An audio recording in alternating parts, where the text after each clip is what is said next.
11월 21일 토요일 황장수의 뉴스 브리핑 시작하겠습니다. 여러분 편안한 토요일 아침 보내고 계십니까? 또 지금 미국에는요 이제 토요일 아침이 아니라 금요일날 저녁이겠습니다. 제가 왜 미국을 이야기하는가 하면 요즘 뉴스 브리핑에 저 멀리 미국에서도 지지와 격려가 이렇게 나오고 있습니다. 제가 사실 처음에 뉴스 브리핑을 할 때 무엇을 기반으로 뉴스 브리핑을 알리게 될 거냐, 즉 제가 인터넷을 해서 이거 찍어가지고 올리는데 그걸 어떤 플랫폼이라는 망을 통해 가지고 올려야 사람들이 볼 것인가, 그래서 유튜브로 해야 되나 안 그러면 아프리카 TV로 해야 되나 뭐 이런 고민들이 많았습니다. 그리고 올리면 또 실제로 얼마나 볼까, 뭐 어떤 분들은 지지하는 이런 어떤 뒤에 배경이 있어서 인터넷 방송을 하면 이렇게 많이 보기도 하고, 또 좌파 진영은 고정적인 지지자들이 있기 때문에 가능하지만은 과연 보수에서 이런 이 인터넷 방송이라는 것이 될 것인가, 그래서 고민을 하다가요 어떤 국내의 어떤 플랫폼이나 망을 통해서 올리는 부분은 여러가지 간섭이나 제한이 많을 것 같아서 이 유튜브를 통해서 올리자, 그리고 그걸 제 블로그에도 같이 올리자, 이렇게 생각을 했습니다. 근데 저도 이것이 성공할 줄 사실상 반신반의를 했습니다. 그런데 몇 달 전에 미국에서 샌프란시스코에서 그 상공회의소 지도자들이 한국을 왔는데 저녁을 제가 한 먹자고 저를 부르더라고요. 가니까 다 유튜브를 보고 있다 이러면서 격려의 말씀도 해주셨고요. 그래서 미국에서도 보시구나 했는데, 가끔 제 블로그 댓글에 미국에 계신 분들이 댓글을 다는 걸 보고 좀 미국에서도 보는 분들이 조금씩 늘고 있구나 생각을 했는데, 오늘 미국에서 많은 분들이 격려와 지지를 보내오셨습니다. 며칠 전에 오신 분도 있고요. 뉴욕에 계시는 조동노 씨, 또 미국 오하이오 더블린의 김경숙 씨, 또 하와이 호놀룰루의 임재인 씨, 이런 분들이 우리 뉴스 브리핑을 열심히 보고 있다. 또 아침에 일어나서 제일 처음 뉴스 브리핑을 본다, 이렇게 말하면서 그래도 한국의 지금 이 혼란하고 어려운 상황 속에서 열심히 그런 어떤 이 보수의 가치를 지키기 위해서 노력하는 부분에 대해서 감사하다면서 사무실에 필요한 물품들을 좀 보내오셨습니다. 정말 고맙게 생각을 하고요. 다시 한번 감사 인사드립니다. 사실은 이 방송을 하다 보면요 하루 종일 인원이 몇 명 되지도 않는데 이 방송을 하려고 하면 그냥 준비하고 기획하고 또 이러면서 별것도 아닌 거지만은 하루 종일 이기에 매달려야 됩니다. 그러다 보면 지치기도 하고, 때로는 야 이거 어디까지 언제까지 해야 되나, 뭐 현실적인 여러가지 어려움도 있고요. 그런 고민도 들고 회의도 들 때가 솔직히 없지 않아 있습니다. 근데 이렇게 격려를 해주시고 멀리서요 또 국내에서도 많은 분들이 지지와 격려를 해주십니다. 뭐 일일이 말씀을 안 드립니다만은 그런 부분들이 그래도 우리 뉴스 브리핑을 보시는 분들이 점점 늘어나고, 또 거기에 여러가지 저희들과 뜻을 같이 하면서 반갑게 지지하시는 분들이 있구나, 이런 것이 저희들이 방송을 하는 힘이 됩니다. 그래서 오늘 이 토요일날 아침에 여러분들께 같이 열심히 힘을 내고 방송을 하자는 의미에서 제가 격려해 주신 분들 이야기를 소개해 드렸습니다.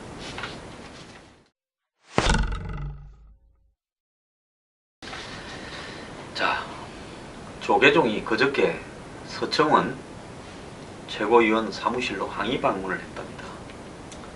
자, 본인들은 화쟁을 하겠다고, 각종 사회 문제에 개입하겠다고 화쟁위원회를 만들고 한상균 민노총 위원장을 사실상 어제 하정위원회에서 그대로 12월 5일까지 두는 걸로 잠정적 결론이 났습니다.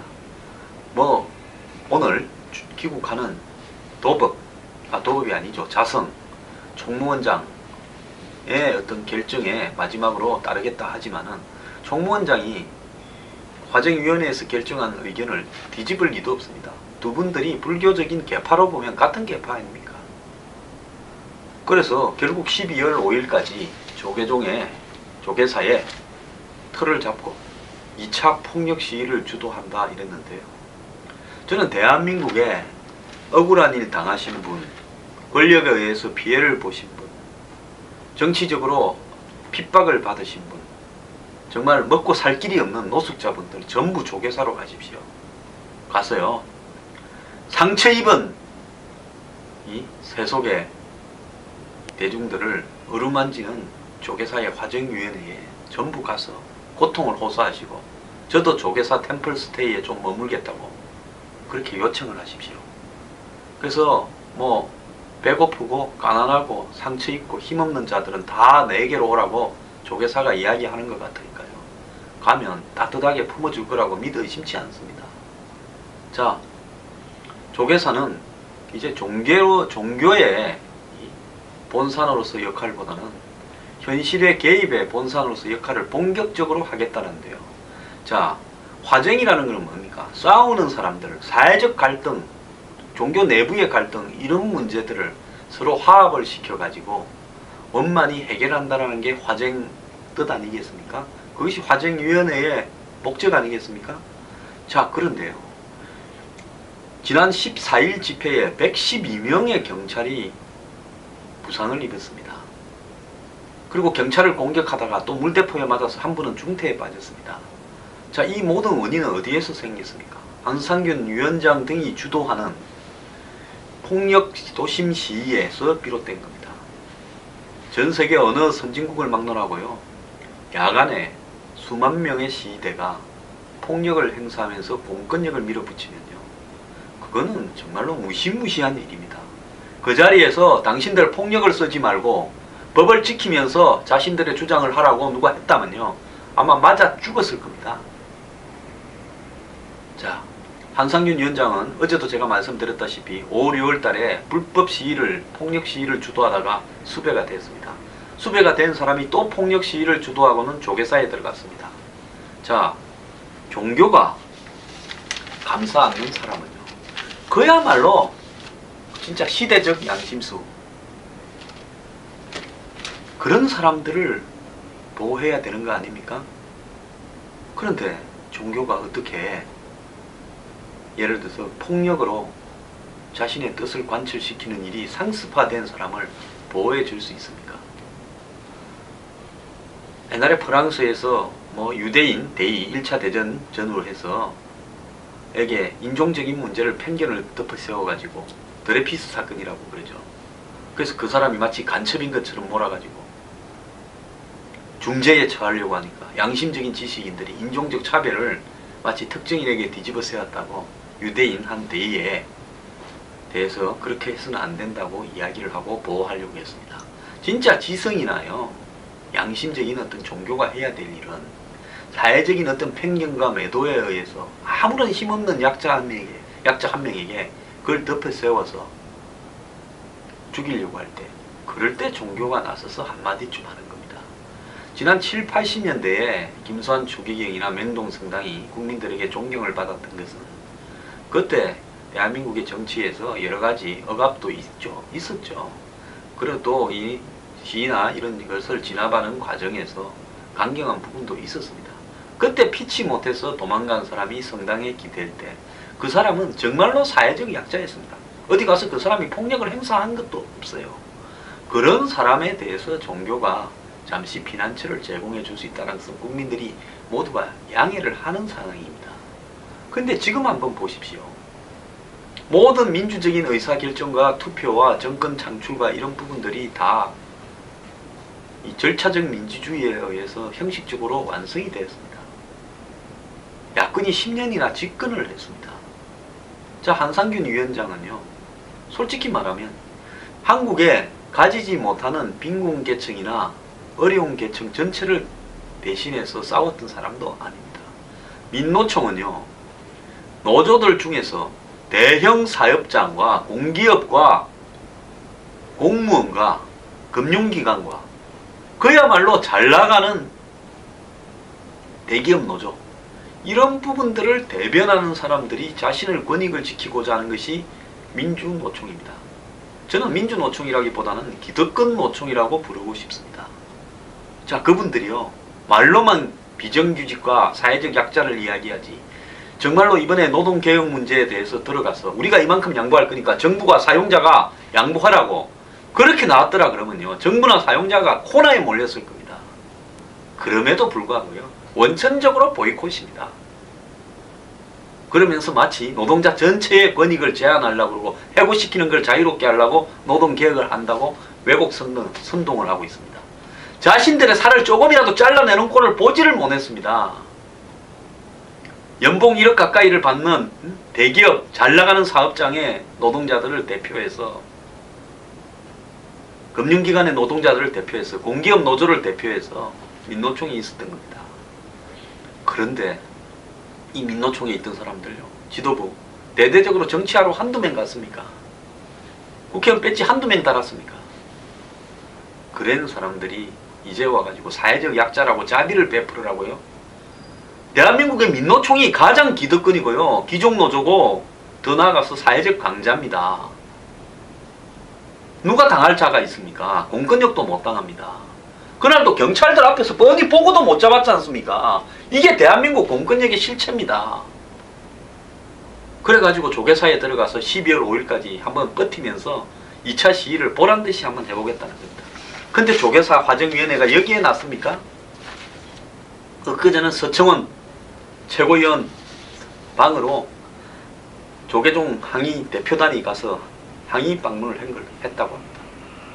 서청원 대표, 제가 전 대표죠. 최고위원은 제가 알기로는 독실한 불교신자라고 알고 있습니다. 부부간이요. 그런데 서청원 대표 틀린 말 했습니까? 좀 맞는 말 했다고 봅니다. 예를 들어서 지금 한상균 위원장을 숨겨주는 이런 행동을 하면 조계종이 국민들한테 대접을 못 받을 수 있다. 맞는 이야기죠. 조계종은요, 새정년 지지하는 사람, 정의당 지지하는 분, 민노총 지지하는 분들만 포교할 겁니까? 저나 보수나 중도층에 있는 사람들은 조계종 신자로 하기 싫으십니까?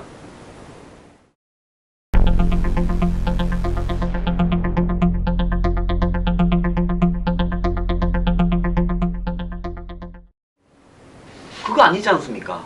그렇다면요, 적어도 조계종이 이런 문제가 들었었다면 매우 신중하게 처신하고 매우 신중하게 결정을 해야 되죠.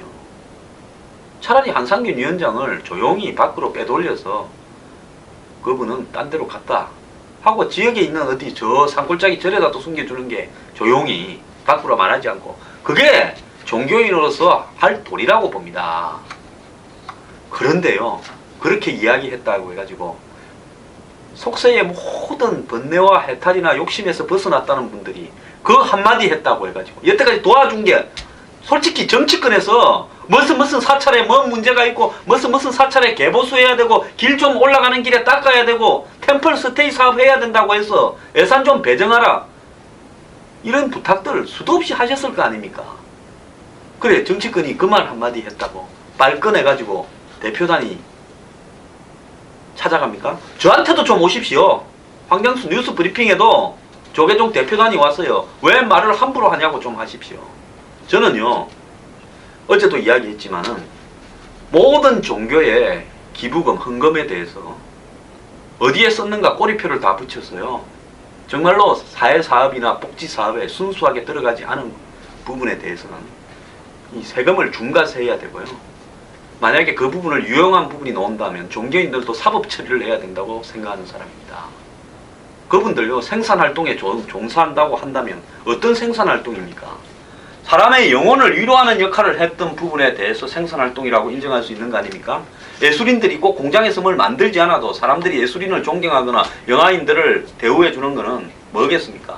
그런데 사람이 일하고 돈 벌고 먹고 싸고 이것만 갖고 살 수가 없는 거니까 영혼을 풍부하게 해준다는 의미에서 작가나 예술가나 이런 것처럼 종교인도 마찬가지로 이 복잡한 세상에서 헝클어진 머리를 좀 정리해주고 마음을 정화시켜준다, 그리고 착하게 살아라고 계속 이야기한다는 것 때문에 종교인들을 예우해주는 겁니다.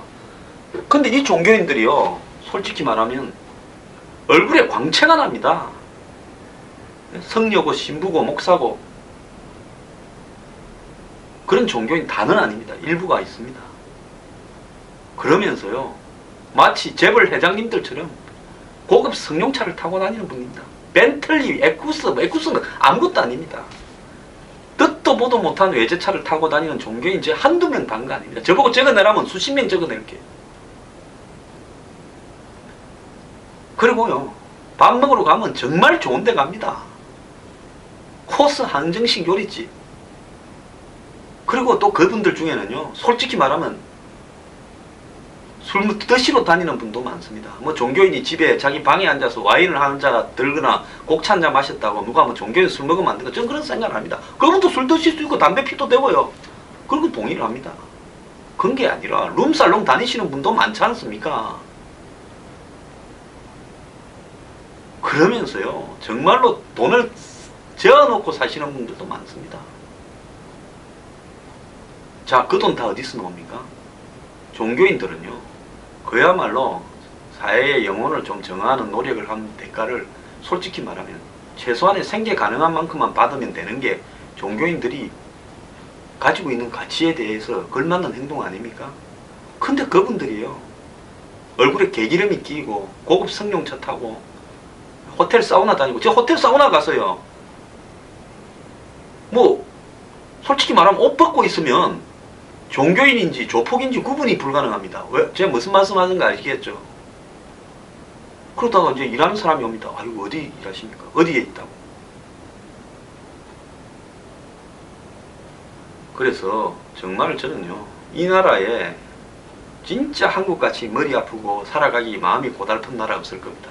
경제는 성장했지만은 갈등이 얼마나 많고 사회가 진짜 험난합니까? 이런 어떤 세상에서 종교인들이요, 자신들의 역할을 망각하고 돈은 돈대로 다 챙기고 정부 지원받고 빼돌리고 이러면서 사회에 무슨 화정을 중재한다고요? 저는요, 정부가 종교인들에 대해서 그야말로 전부 소득원 조사해서 정말로 가난한 선임이나 목사나 신부님은 기초생활수급자로 정부가 지원을 해줘야죠. 그렇지만은 돈이 차고 넘치는 사람들은 그 돈이 어디서 나오는지를 조사해서 탈세로 사법 처리해야 된다고 봅니다. 종교의 이름을 빙자해가지고요, 특정 이념이나 가치에 따르는 사람들한테는 존경을 받을지 모르겠지만 대다수의 국민들은 그런 부분에 대해서 환멸을 느끼고, 그것은 외부에 포장한 거고, 이면에는요, 한마디로 장사 열심히 해서 지 돈 벌어서 마음대로 쓰고 다닌다고 누가 뭐라 합니까? 근데 헌금을 가지고 빙자해서, 시주돈을 빙자해서 그러고 다니면요, 그야말로 지옥 갑니다. 그래서 종교인이라고요, 법에 마치 초법적인 위치에 있다고 착각해가지고 과도하게 설치지 말기를 부탁드립니다. 종교인은 국민 아닙니까? 정신 좀 차리세요, 종교인분들.